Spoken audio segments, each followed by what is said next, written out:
Yeah, so just for today's educational session, to be honest, I've heard this question just so many times for this educational session. You guys just always ask, not even educational session, but you guys always ask like stop loss placement shit.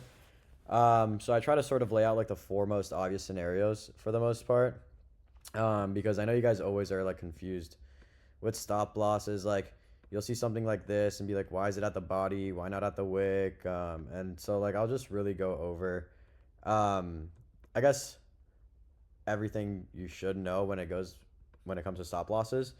The main thing I want to say, just basically with inversions, is that with inversions, you're utilizing a lot of momentum in a sense. Like it's a quick shift in like order flow of price, and so typically when you get an inversion setup and it plays out, it usually plays out like this, right? Where it's near immediate. There's not a lot of pullback.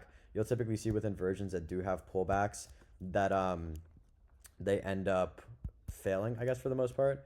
But like inversions typically play out pretty fast. Hence this example as well. Inversion is 2 minutes to the downside, immediately delivers lower, right? This one delivers higher. I don't know, maybe another one here delivers lower, low PDI. But things move really fast. And so you don't like you don't need a crazy stop loss with inversions for the most part, but you also want to know why your stop loss is where it is.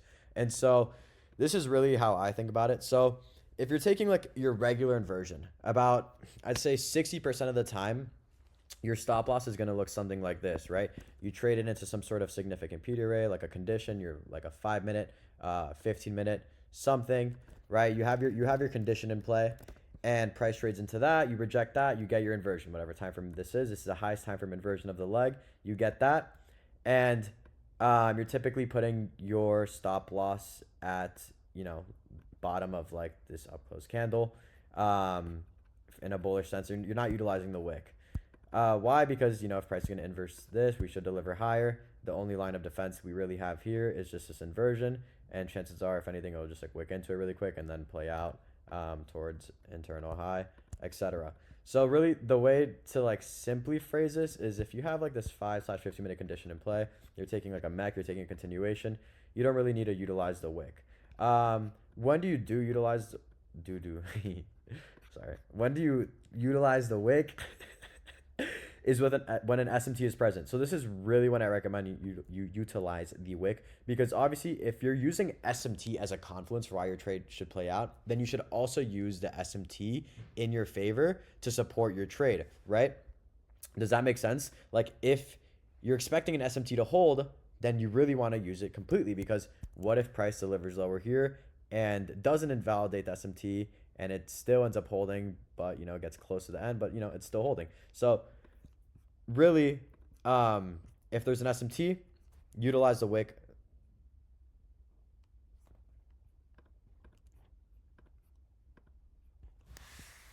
Bro's 21 acting like that. What a loser. What a loser. And so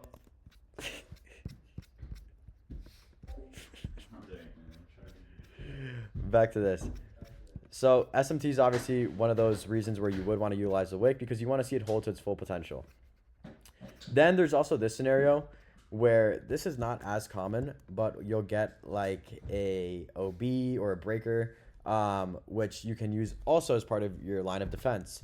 So just think about it logically though, beyond just technically. With inversions, obviously, since you're taking the highest time frame inversion of this leg, right, and also being like, let's say every fair value gap in the sense of the highest time frame. If there's 3 minutes and there's 3 minutes, you're waiting for both 3 minutes. So once the highest time frame fair value gap gets inversed, and all of those get inversed really, then theoretically speaking, or just logically speaking, why should price pull back? It shouldn't, because we've invalidated every single PD array here in this leg that should prevent us from delivering lower and should keep us from going higher. So that's just logically speaking, right? There's nothing left for us to reject in this leg. We've been inversed every fair value gap, all the highest time frame fair value gaps. Therefore, we should continue in this direction. So there's times also where you have a scenario. It's kind of like weird when you get this scenario, but you'll have right, like price will come down, sweep some liquidity, and you'll take like an inversion. There'll be like a weird intermediate high in a sense. If this is like a bearish leg, there'll be like this awkward high that can sometimes create an OB, maybe sometimes even a breaker if it's like significant enough, and you'll take like the inversion a little bit higher up in this leg. And then when that happens, when you do have that OB or breaker, whatever it is, obviously in this case, you have, now think about it like a stronger line of defense. You have way more probability of rejection from this level, and chances are you don't really need to utilize this whole leg completely, because if price is going to run through this IFEG and this OB, it's very, very likely it'll just disrespect this entire leg and run to that low. So here you just want to utilize the obvious, this IFEG, the OB. This should hold, should deliver your trade higher. You get the point. And then this is something I've honestly recently started being careful of, but there's times where the IFEG does, and this is mainly with 5 minutes, I'll say. Yeah, mainly with 5 minutes. Or like anything above a 1 minute, to be honest. Where the IFEG like consumes most of the leg, where it makes up most of the leg, right? Like you have this large IFEG where like the bottom of it is honestly pretty close to the beginning of the leg. And so what can happen is that price can wick, of course, or like can wick to like down here, past that body, but still end up holding the IFEG and respecting it, and then delivering price higher. So really all I'm saying with this one is that if the IFEG like makes up most of the leg, might as well just play it safe and put your stop loss at the end of the wick in case price decides to wick pretty low and still hold the IFEG. So that's just a pretty obviously important scenario here. And yeah, I mean, really in simple terms, most of the time you're obviously utilizing a lot of the momentum of the IFEG. You don't need the whole wick. So body close when SMT is present at the end of the wick. If there's like an OB or like a breaker, which is like one of these rare scenarios, but it's still like not like that rare. You can have a tighter stop because now you have a stronger line of defense, and you have like an IFEG and like an OB in play, and so you shouldn't expect price to deliver beyond this. And then of course, like this scenario where the IFEG can make so much like. So that's like in the simplest terms what I believe to be how your stop loss should be about 90% of the time. But most of the time it's as simple as literally this. This is how like most inversion setups look like. Stop loss at the body close, these up closing candles, that inverse the IFEG, and then just let it do its thing. And then there's one more thing I wanted to go over, which was like picking and choosing inversions in a sense. Or no, someone was more asking, I think I pulled up the screenshots here. They say, how do we know when we have to wait for the highest time frame inversion or when we can enter with the 1 minute inversion? He's more so referring to today, and I'll get into that in a sec too. But let's say like there's like scenarios like this, right, where you have this whole leg, this like giant bearish leg, this giant buy side imbalance, and you'll see us take like a 5 minute inverse to like an unfilled 15 minute. Obviously, like technically speaking here, this whole leg, the highest time frame is not the 5 minute, but since the range is large enough where there's just like good RR towards the next unfilled gap, which could be a higher time frame, then you can take like a 5 minute inversion to an unfilled 15 minute and whatever. There's also a scenario like today.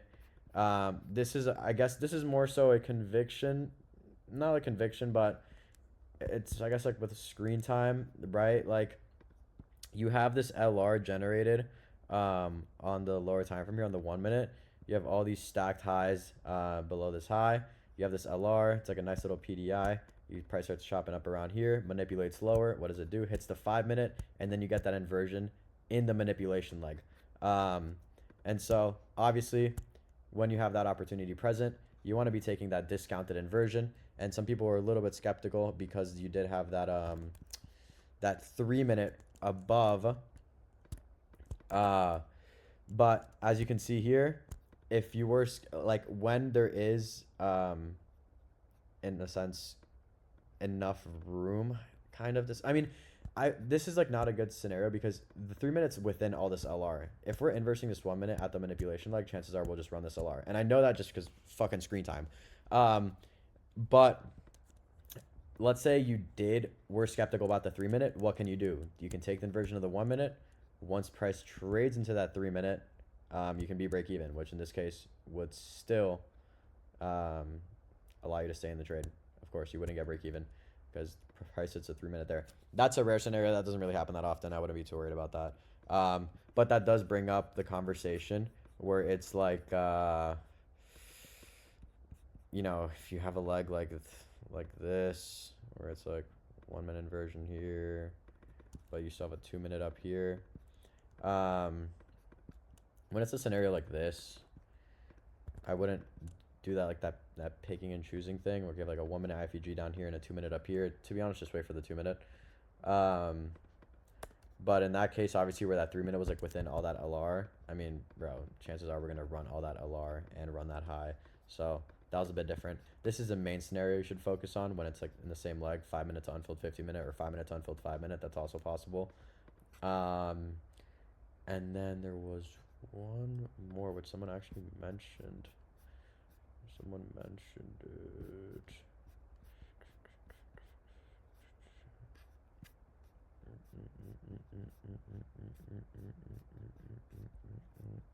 I don't know where it went. Only if draws in line with external draw. Yeah, so we were talking about continuations there. Check.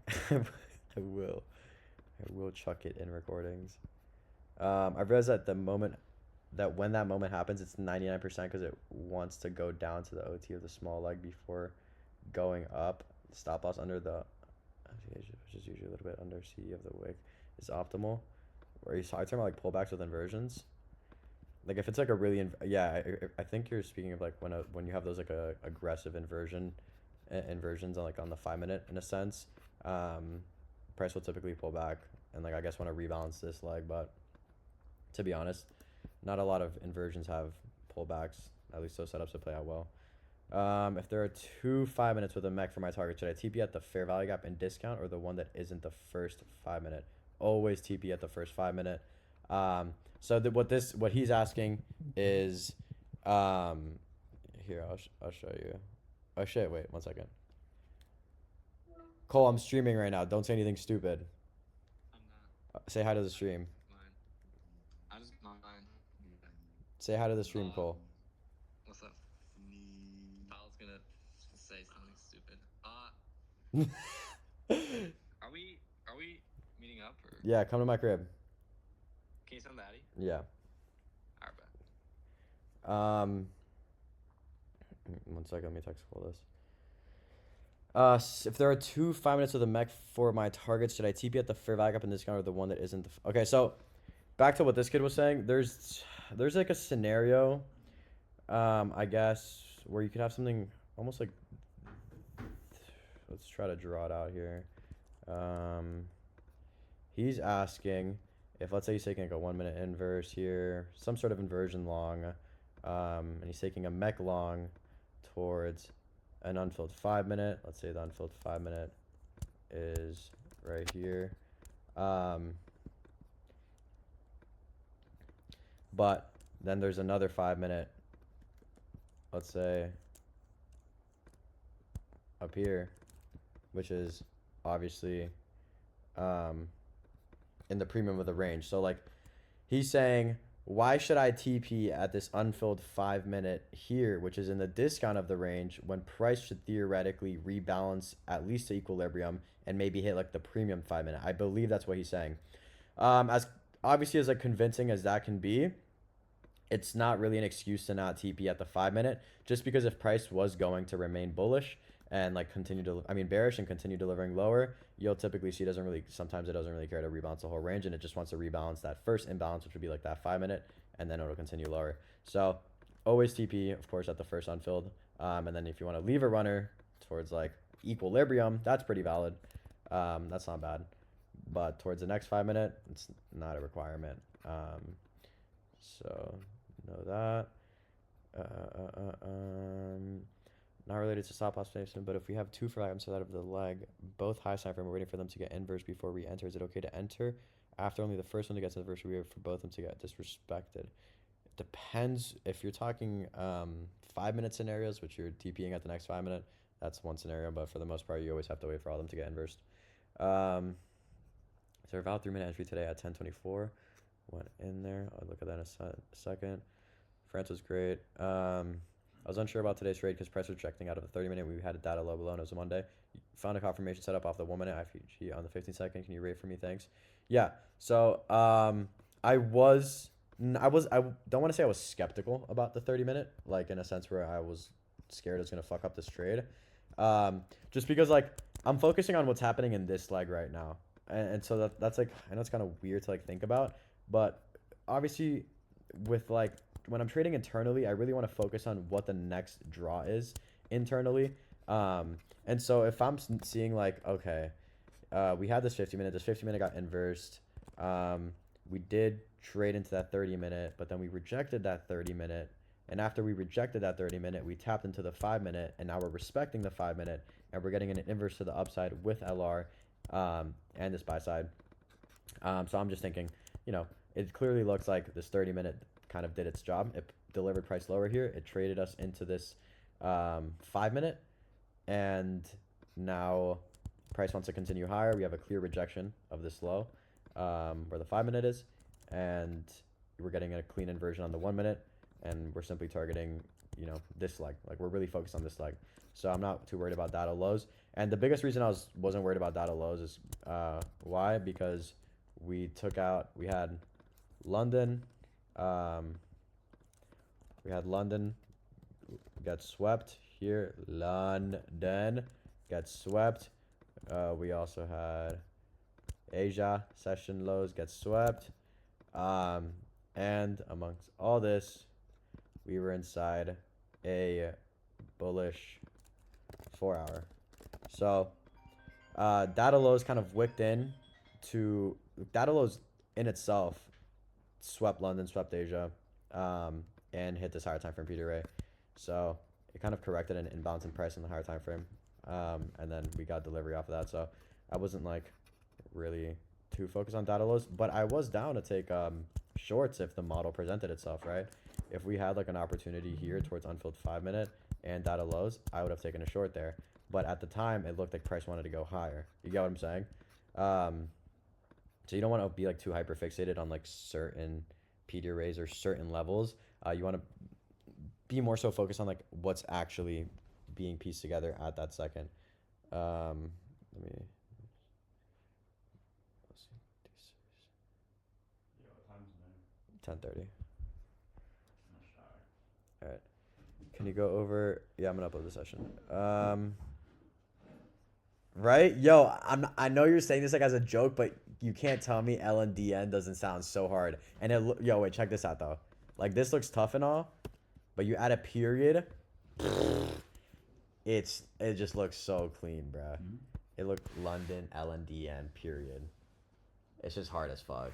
It's a little bit more for like more mature traders. But if y'all want to start doing that, let me know. I mean, just make sure when you do it, and yeah, I did say do again, just put dash patty at the end, because if not, like people are gonna get that shit twisted and think like you came up with it. So just make sure like you quote me and shit. Yeah, 3-minute entry. Everyone keeps talking about 3-minute entry. Let me just go over one more question, then I'll go over those trade today you guys are talking about. During the accumulation after hitting the 4-hour and sweeping sell side, is it a bad idea to want to see PDI price manipulate higher and get a short to data lows? No, absolutely not. I mean, obviously that would have been fucking great, but there just wasn't any short opportunities.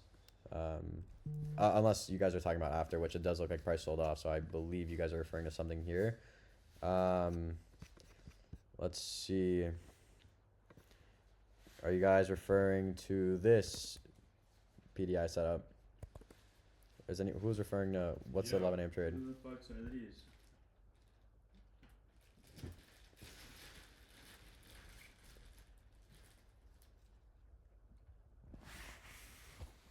Who's Brian? Who's Brian? That's probably Nacho. I don't know. I got sent with the fucking camera from the hotel. Oh, probably Morgan's. Type shit. I was getting freaky in the hotel, I guess. Hell yeah. I was a bit skeptical because of the fact that data lows are 11 a.m. long is what you guys are talking about. Oh, okay. Sweet. So let's see what's going on here. So you guys are talking about an 11 a.m. long. Let's see. So we have a resweep of the 5-minute intermediate low. Right? This is our 5-minute intermediate low. There's a low sitting inside this 5-minute fair value gap. Price comes down and sweeps it. You guys were saying 3 minutes. Is this what you're referring to? And then it looks like the highest time frame here is going to be this 2-minute. And this closes at 11:04. Your first internal high is going to be right here. Internal high / break even. And seems like price does play out to that internal high. It's pretty choppy, but inversion does play out. Stop loss, right? In this case, below that body, right? Really obvious. We don't need the wick.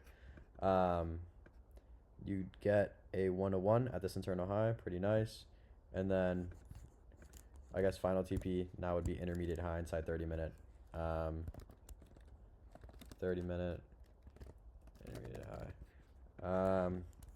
And I don't know if that hits. Okay, that does hit too. Cool. So this was that was an interesting trade. That was definitely not bad at all. Anyone take that?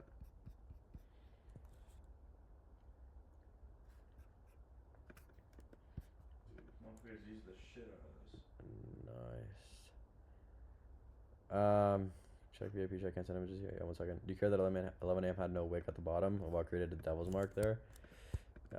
It's not the end of the fucking world. I mean, dude, it swept the intermediate low inside the 5-minute. Like, chances are, if you get an inversion to the upside after sweeping this intermediate fucking low, inside the 5-minute, that's just horrible price action. This should play out 10 out of 10 times, not 10 out of 10 times, but like should play out obviously a lot, towards here and towards here if you're getting that displacement post sweep of this low. But oh yeah, also just kind of weird because 11 AM did immediately open higher. So I mean, looking for shorts after this would be a target, but at the time you're going to be more focused on what's happening. But yeah, not a bad question. Why didn't you long when we delivered from the 4-hour for lag up and it validated 5-minute FEGs at 10:30 before price tapping 5-minute FEG? Was it valid? Interesting. So you're saying we inversed 2 IFEGs here, and why didn't I take the inversion of 2 IFEGs? I didn't take the inversion of 2 IFEGs because this would be an 147 point stop loss. And it's just really really poor targets within that whole leg. So like I get sort of like the idea. You were still inside this 50-minute at the time, by the way, though, even with those 5 minutes. Yeah, I'm not gonna take something like that. And obviously I still have these lows stacked here in data lows. And so to me, in my head, it's like, okay, if we're gonna continue being bullish, and price just inverse both these 5-minute FEGs, and we opened up a 5-minute. Now let's see that this is what conditions is all about. So right, this is literally conditions in a nutshell. What happens? Price delivers lower. You get the sweep of these hourly PD arrays. London session, Asia session. What the fuck did I say? London session, Asia session. After that, now you realize there's been a flip in order flow. Price is invalidating 5-minute bearish PD arrays. What do we look for now? 5-minute price to open up a bullish PD array, a 5-minute condition. We get that 5-minute condition. Now we want to see if price respects this 5-minute condition. Does price respect it? Price taps into it, respects it, inversion. Okay, now we have confirmation to play out. Longs. And that's when we take longs. But we can't just base it off of this immediate move, especially with these atrocious lows. 3-minute 1024. 3-minute 1024. So you guys keep talking about 3-minute 1024, but to me it sounds like there's fucking 5-minute. Lock the fuck in. You're not taking a 3-minute inversion inside a 5-minute. Simple answer. Complex and I were streaming that in the VC and took it. What'd you take? Double 5-minute? You took double 5-minute?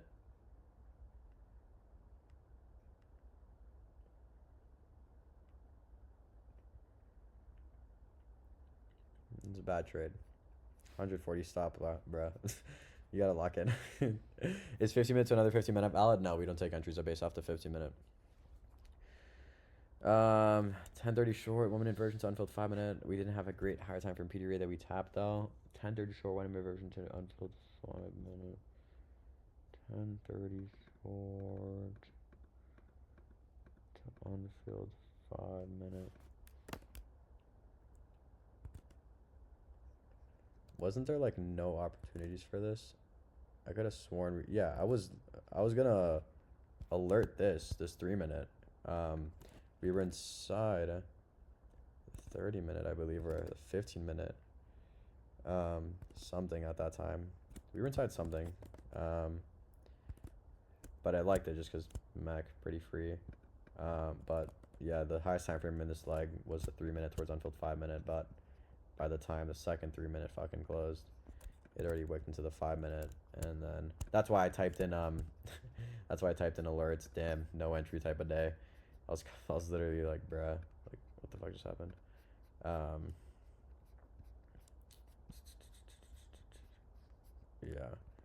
Yeah, rip Mech opportunity, no entry day. That was right there. But yeah.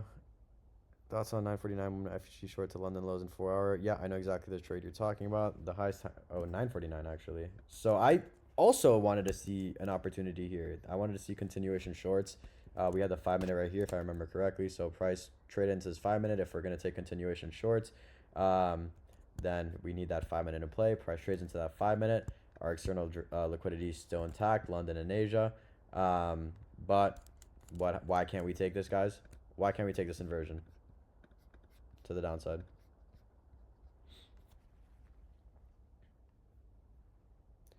Took internal low, correct. For those of you who said equal highs, not a bad answer, but remember we that kind of got patched. The consistent equal highs back to back.